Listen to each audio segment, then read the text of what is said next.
this like two house thing here is absolutely crazy. Biggie, my thought is that you run us streets. Our boys are not the level 1 boys are hotter than our boys. At this point, I'm going to say tensions are really high in the two different houses. Okay, guys. So you guys, the Big Brother housemates in the level 2 house had their first diary session, and that diary session was filled with a lot of interesting nuggets. Like in a lot. I mean, at this point, I can literally say I think a lot of us have been able to pick our favorites from this housemate, and I'm not gonna lie, I enjoyed a lot of the diary sessions. But the one that beat me the most was Amaka's own. I'm like, Amaka, baby girl, I don't understand you. Did you go there to look for other people? Did you go there to seek for validation? Anyways, guys, thank you for stopping by. Personality Highlights with Julie. We're talking about the Big Brother show. If you're a fan, stick around. So in this video, I'm very sorry that I've not really been taking you through this show. It's been a lot. So what I'm going to do in this video is just to tell you guys what happened in the diary session, and then let us predict who we feel is a strong contender in any of the houses. And guys, I don't know, but I think I need to let you guys know on this one thing that you need to understand in the house. In this season of the Big Brother show, there's also the slot for predictions. So 30 million naira. Okay, I don't know if they said million naira now, but I know 30 people will be lucky to win money. I don't know, maybe we'll have to play that audio so that I get that conversation right. So yeah, so 30 people will be able to get like very interesting star prizes if they're able to predict who the winner of the next Big Brother level up season 7 is going to be. I don't know if you have a favorite at this point, but if you do not, maybe by the time I share with you how those guys are thinking, you probably might be able to make a decision. If you have a favorite already, please let me know who your favorite and who you think might be winning the Big Brother show for the season 7. Thank you for stopping by. If you like reality shows like this, please do not forget to subscribe by hitting on the subscribe button. Don't forget to like this video. Don't forget to share your thoughts. Yes, guys. Don't forget to share your thoughts, guys. Like, this is super important. Now, guys, literally, we saw the diary session, and I'm going to say this diary session kind of exposed who this housemates really are. One of the most boring diary session was the one we had with Kes, and I think a lot of these housemates are sick. Kes and Beauty had like they had one of the shortest diary session. Kes was complaining that Big Brother did not attend to him when he was trying to reach out, that he needed medication, that he had migraine. I totally understand how he felt. Beauty was also that person she was so hyper, everything. In fact, when Biggie was done with her, she literally wanted to march out of the place and said, she mumbled something about, I would have a better diary session in the next section. Maybe this diary session was just not it for her. And Biggie had to put her to her place. I mean, Biggie safe, I don't understand this Biggie. So anyways, I think these guys are just trying to settle down. It's been 72 hours into the show, and these guys have 72 days to spend in the Big Brother show, and it's going to be a lot. Some of them are already cracking up. Some of them are trying to find their balance and their feet, and so it's not easy. So we actually saw Beauty and Kes, like, they didn't give us the full version of what they thought, because I feel like they were just, not in their best. So I'm just going to meet their diary session, and I'm going to talk about the remaining 10. Because they really didn't share much, and that's basically it. Now, for people like Bbnaija said something about, that she feels that some of her housemates are not really opening up. People like Christy that she doesn't even know who they are, who she is. She talks about, and then Biggie was asking, what is your chances of winning the prize? And then she said 95. I'll be 90. I'm like, okay. What is the content you're giving us, sisterly? I'm not seeing content. We want content. And then we had Brian, and Brian came in. Brian was just it for me. I think I liked that Brian's diary session. Brian was all about, this I feel that we are not understanding what this show is all about. A lot of people are talking about the having individual beefs instead of understanding that the fight is actually a house to house fight. And this particular season of Big Brother show is reminding me of how when we went to school and how we play this inter-house sports. If you guys know what inter-house sports look like or feel like, I think you should have an idea of what this Big Brother show season is all about. It's all about, hey, red house winning over blue house, or blue house winning over yellow house, or yellow house winning over red house. That's the kind of vibe I got while Brian was talking. So Brian was like, you know what, these guys in this other house, they are competitive, they are fire. Everybody, like literally everybody was reiterating the same thing, was echoing the same thing. It looks like the guys are mean, are out, are ready to scavenge on anything, get the result. Like their energy level was one of the things that people in the house too were complaining, level 2 were complaining about, and it's totally relatable. For people like Sister Amaka, she said, "Oh my God, Biggie, you run our streets, and you gave us guys that are not as fine as the ones in level 1." So anyway, for Brian is like, he doesn't see any competition, that he feels like nobody's hunger beats his own hunger. Everybody's hungry. He sees himself as a potential that, in fact, he said something about the percent of confidence he has is over the roof, and he has over 1,000%. I like Brian to saying that, because I feel like if we compare someone like Amaka and we compare someone like Brian, we can actually see that one person feels intimidated from the level one housemate, and the other is not even feeling intimidated. And I feel this is what the fans are actually looking out for, that these guys are supposed to be playing their show for themselves, not looking at what the other person is doing. And I think a lot of these housemates are actually missing it up, especially Amaka, looking at the fight she had with with Fina. We can tell that she's just trying to be the spy. But anyways, it's her strategy. She says, you know what, she wants to do one thing. The one thing she wants to do in the show is just to go in, get close, be nice or act nice, and get information about who is the strongest in the house. And I'm wondering who is going to give you that information when everybody's feeling like they're the strongest. So for me, Amaka does not have a strategy, as far as I'm concerned, in that show. She's just beating around the bush. She's just everywhere. Yeah, she has to take her cool down, take it easy, breathe in, understand why she's in the house, and then play a game. And this is one of the things that I think most of the housemates that people that want to get into the show should understand. Strategy beats it all. I mean, when you have your strategy, you'll be able to position your personality well so that people can see whatever you're selling. Right now, Amaka is not selling anything. She's everywhere. She's with this guy today. She's with the other guy today. She's shaking her bum bum. She's trying to be nice to everybody at the same time.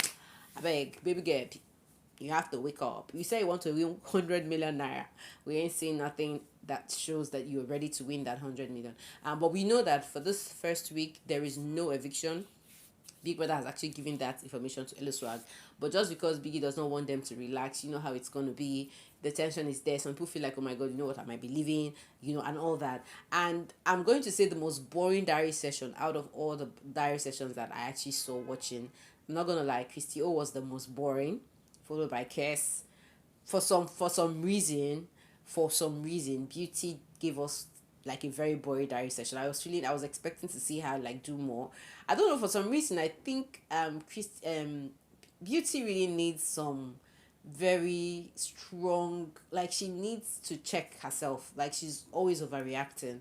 I think like she needs to get her hype on the low for a bit to understand, like I don't know, she's just up and everywhere. I mean, we literally saw Groovy complaining that she wanted to remove the mic and talk to him. So I'm like, girlfriend, if you're not careful, let what happened to Erica not happen to you. Don't be that silly. I mean, I don't know, but for now I feel Beauty is being a bit silly. And I think she needs to keep her cool together. I really think so. The interesting diary sessions. Khalid literally noticed Hermes. Everybody has noticed Hermes. He's furious, his energy, his everything. Like they've all noticed him, and I'm like, okay, he's already saying he's connecting to him. I think, I'm not gonna lie, the person that really said the things that I really loved when they were having their diary session was Fina's diary session and Brian's diary session. Like these two people literally were telling us that, you know what, I'm here to play and sell my personality over anything. Any drama. If it's an individual task, I'm crushing it. If it's a group task, I'm crushing it. And I will tell you, in every of the season of the Big Brother show, there is always what I call the unfair advantage. The unfair disadvantage. Yes, that's what I'm going to call it, not the advantage. Because when we look at people in the level one house, they feel like they have the higher advantage and the better house. And then when we look at people in the level two, they feel like they are in a disadvantage because they are disadvantaged. Like there's just that feeling that they just brought in a set of people and put in that house, and then brought in another set of people and put in the other house, so they kind of feel intimidated already. I mean, if we look at the Big Brother show, looking at the Shiny Eye season, the unfair disadvantage, we saw that with the wildcard thing, of course, and it was badly written all over Maria when Big Brother gave her all the task, and at the end of the day she was evicted on her very first nomination. Like, so it's there's always that error. So I feel that's what these housemates are trying to get over. I feel they're going to get over it. Obviously they're going to get over it, but it's not going to be easy. It's going to be hard task, and hopefully they should get over that. But so there's just been a lot happening. um and I liked Groovy's diary session. Groovy was literally all about, you know what, the energy is really high. We saw the other energy in the other side. I connected more with this. So the truth is that all these housemates like have had room partners, roommates, when they were coming into the show. And so Groovy was just talking about shags, like the flow was right and everything. But the truth is, at this point, I think the fans' favorites we can already tell. I mean, from the level one housemate, if we're looking at Khalid, I'm sure people might have see him as Yusuf, or maybe he's just, I don't know, but we're not seeing his flow. I mean, people are saying that they have 90% chance of winning 100 million naira. I'm definitely not seeing a lot of them like on that radar. I'm sorry if you have a fan in any of these things, or you're a fan to somebody. I'm saying I'm not seeing that 100 million for. But guys, this channel is all about constructive criticism. I'm just feeling like these guys have not started gaming up. I feel like some of the people that are there are very intentional. People like Christy, oh, I'm like, what are you doing, girlfriend? You started this show on low key. Eviction coming, you could go house. So. But let's just keep it the way it is. It looks like there is already tension, and there's always already this intimidating presence of, okay, you know what, we're already at a disadvantage. But these guys, I feel like if care is not taken, maybe the winner might come from the level two housemates. And the reason why I think Biggie actually decided to bring in the strategy into the game is because of, it's just the unfair disadvantage. Of course, like life, some of us don't even wish to have the kind of parents that we have. Some of us don't wish to go through the struggles that we go through. Some of us don't wish for illnesses that we get to suffer. Some people just don't. There are so many things that happen to us that it just happens and you can't change them. So I basically feel like Big Brother decided to be very, very realistic by saying, you know what, we're going to place these guys on the low level house and we're going to place these guys on the high level house. It's just the reality of life. So for those people that say it's unfair, I also feel so. And I also feel that, most of these people that people are saying are from the trenches. If they are put in that other house, they would look fantastic. They will fit in and blend in. Even if this level two housemates were put into this other house, they would still be called people from the trenches. So I don't think that any of the house defines who any of these housemates are, and I don't think it actually disconnects them from playing their game. I really don't think so. What I'm just looking forward to seeing how these guys are playing their game, because the era of the game right now is there's going to be one head of house for the 24 of them. And the head of house can either come from team A or team B. That is level 1 or level 2. So if apart from this week now, subsequently in the future weeks. So if the head of house comes from level 2, it means that everybody in the level 2 are definitely going to be free from nomination. And so I know there's going to be crazy twists this season. I'm expecting to see crazy twists where maybe Biggie say, you know what, pick somebody from the other level to save. I don't know, but there's going to be a lot of twists in this particular episode of the Big Brother show. Another interesting diary session we actually had. From Savvy, I don't know, but I think he just gave us cool vibes. Saifi and Sam, he gave us the vibes of, we're still grateful. Big Brother show was more like birthday gifts to us and all that. I was like, okay, cool. I really didn't see any conversation that was really, really strong when it comes to the game and their strategy. When we look at who else now, like literally, guys, I think the strongest people and then the hilarious diary session actually came more from Amaka And the two people that I see as one of the strongest people who really might be having raving fans at the moment is actually Fina and Brian. Brian is just being cool, playing cool, being artistic. They're playing different cards, right? When we look at Fina, Fina is playing the violence card. Like, yes, I'm going to give it to you hot. Brian is playing the cool headed, caring, and looking at this combination and this sudden love and likeness between Brian and Fina. I do not want to ever see this kind of ship sailing in the Big Brother edition because it's going to be disastrous. We don't ever want to see. But guys, it's just looking interesting anyway. It's just looking interesting watching this housemates and seeing all the things that they're doing. It's just hilarious. I've been laughing my head off. And for a second, let's really look at this housemates. If we look at the people at the level 2 house, which of the housemates do you think might emerge as the winner of the show? Because I feel like this show is already divided into two, and it's actually giving us like big headache to be able to decipher who can come out maybe as top 3 or top 10 or whatever. I think it's still too early for us to talk about it. But anyways, you know how the predictions are. When you look at the level 1 housemates, who do you think might be taking home the spot? You probably need to start considering that and actually start voting, because I mean it's going to be closing up pretty soon, and maybe who knows, anybody can get lucky. So the big question I really have to ask in this video is, when you look at the level 1 housemates and look at the level 2 housemates, where do you think the winner is going to come from? Is it going to come from level 1? Is it going to come from level 2? Let me know. Right now, we're looking at people that are strong in level 1 house. I mean, those guys, maybe it's the platform that is making us see all of them as strong, but they have strong personalities. I'm still going to keep my fingers crossed with them.